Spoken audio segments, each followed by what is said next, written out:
Okay, we're gonna go on a tour of a 1946 home-built trailer. This trailer was built by my grandfather, Carl Frostad Sr. And first of all, I'll start out at the front here. The hitch that is currently on there, it has a hydraulic brake system on it where you slow down, then the brakes are applied.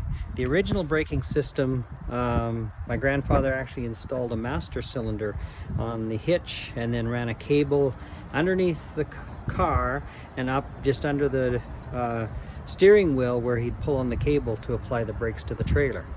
Now, when he built this trailer in 1946, I think, I'm just going by what descriptions that have been given to me in the past, is that there must have been a 1938 Ford car that maybe had been totaled or something. They were used salvaging parts off of it, and so what he did is he used the windows, the side rear windows off the 1938 Ford car and put them in the front of the trailer.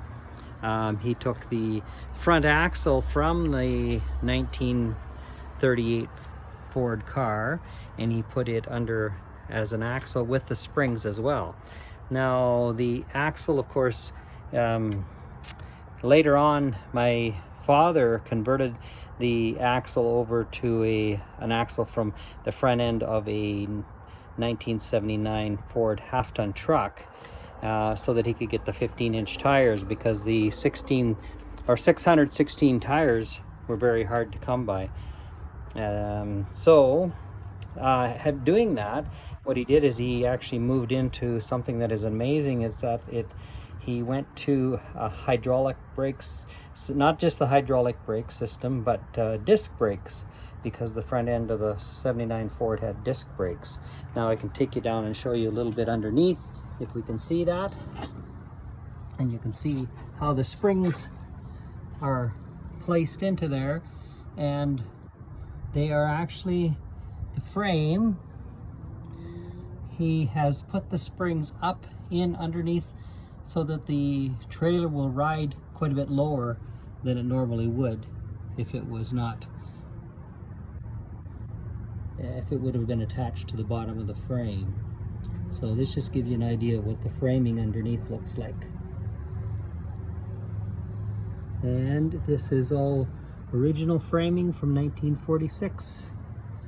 I'll just come back up here and I'll scan around here.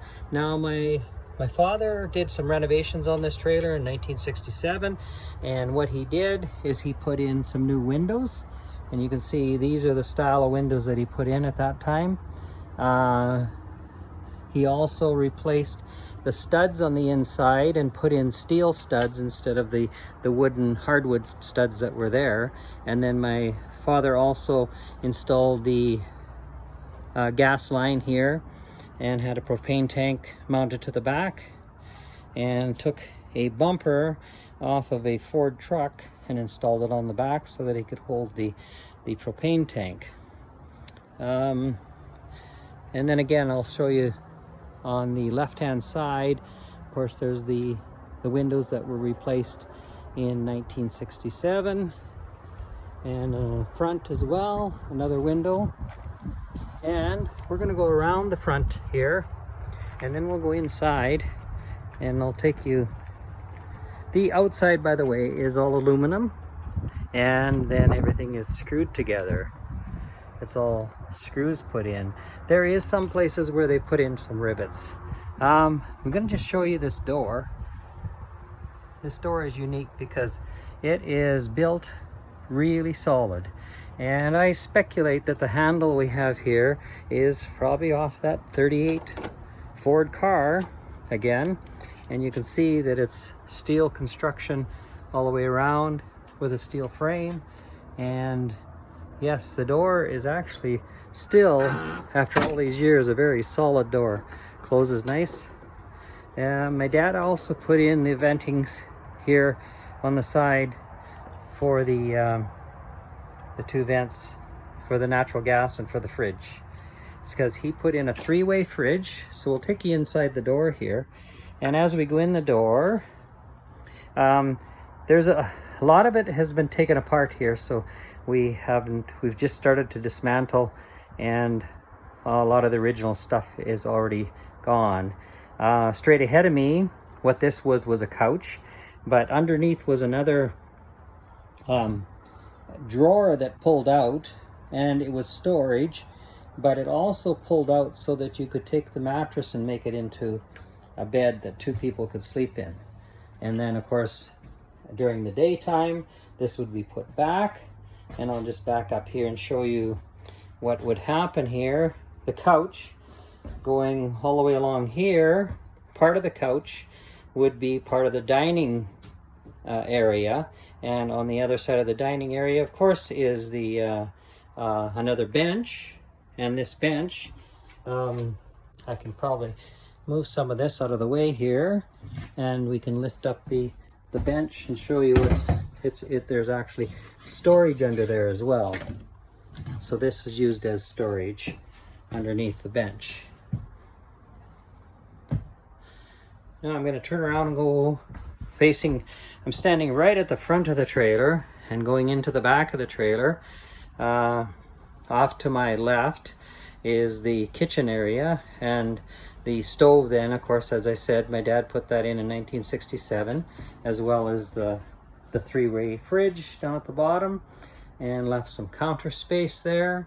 The cabinets, for the most part, are original, except there's been a lot of repairs. So the cabinet doors, for example, are the original doors, but some of the paneling has been replaced, and of course there's been lots of pieces that have been changed here.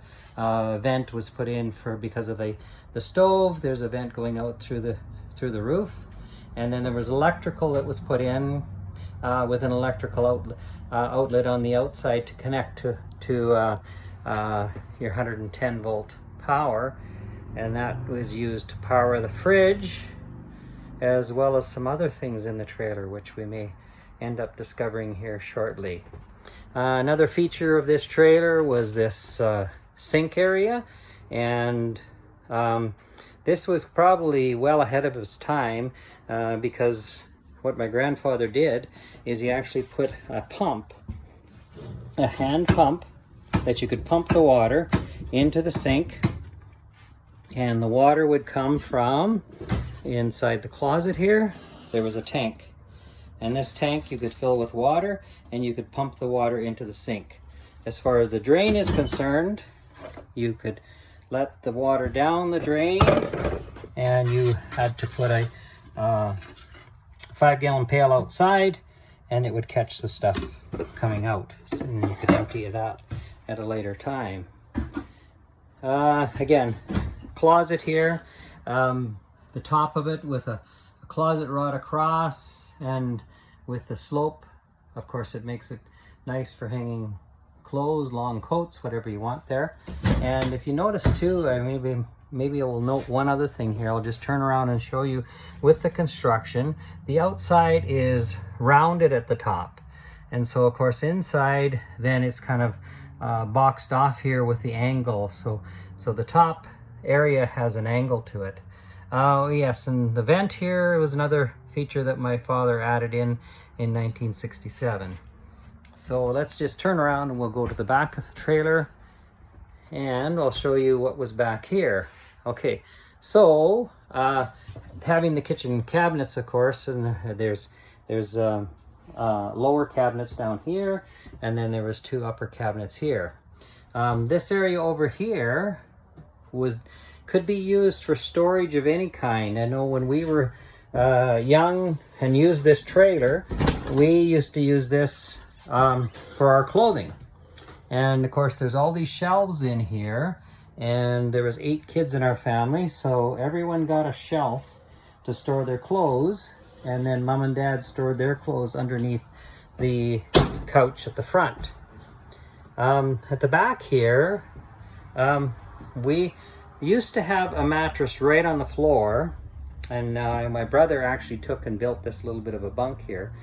And then if you look, there's some hinges on the back here for a second bunk that would actually fold down.